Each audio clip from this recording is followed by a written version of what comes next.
The Environment Department on Thursday closes 23 mining operations in the Philippines. 4 mining companies operate in Zambales, 3 in Homonhon Island in eastern Samar, 1 in Benguet, 1 in Bulacan, 7 in Dinagat Islands, and 7 in Surigao del Norte. Environment Secretary Gina Lopez says the 23 mining firms can still appeal the decision with President Rodrigo Duterte. She adds the closure becomes final when the president says so. Lopez also suspends 5 more mining firms. President Rodrigo Duterte says he's not yet decided whether to lift the government's unilateral ceasefire with the New People's Army.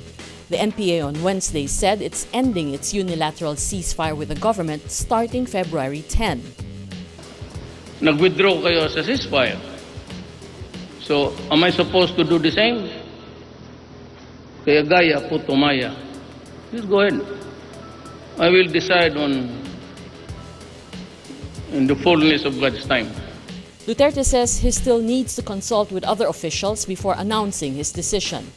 Chief Peace Advisor Jesus Dureza earlier recommended that the president maintain the ceasefire. Mahirap yung akala ninyo ako lang kasi nanalo ako tapos ako na. Hindi ako diktador And I have to be very, very careful. I have to, this Congress to consider, which is co-equal body. And I said I have to temper.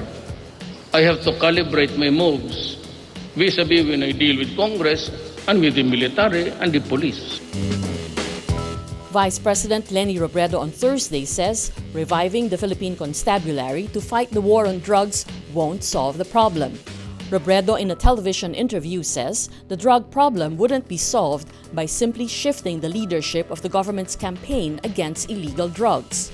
Presidential spokesman Ernesto Abella earlier said Duterte was thinking of reviving the PC to handle the war on drugs at the national level, while the Philippine National Police handles it at the local level.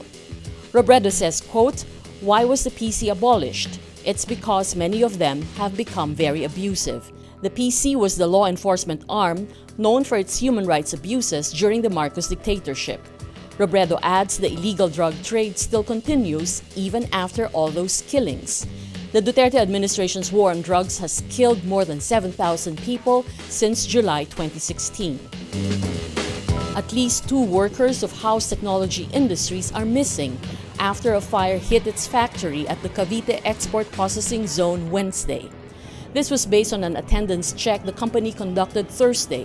Employees were asked to gather at the facility's gate so supervisors would know who got out safe the night before. Up to 100 workers were reportedly injured in the fire. Wala pang definite count yung mga nawawala. Definitely, may nawawala. Yun ang tingin namin, no? Kasi yun ang report ng mga tao sa loob. But we have to validate it by a ground survey na walang usok. Hindi pwedeng pasukin yan eh. We cannot enter the premises until 1 hour after a total fire out. Kasi may baga pa yan. Tapos baka mag-layup na naman. Cavite Governor Crispin Remulla says the authorities cannot verify the total number of people affected. HDI manufactures housing materials for export to Japan. It's the biggest employer in EPSA with about 15,000 employees. Philippine President Rodrigo Duterte isn't keen on sending an ambassador to the United States amid issues surrounding U.S. President Donald Trump's immigration policies. Hanggang wala tayong ambassador sa States. I don't feel like sending one. This after he earlier said he won't interfere with Trump's controversial immigration policies. The Philippine Embassy in Washington, D.C. is currently headed by Chargé d'Affaires Patrick Chuasoto. Duterte had picked Chief Palace Protocol Officer Marciano Painor to be the next U.S. ambassador.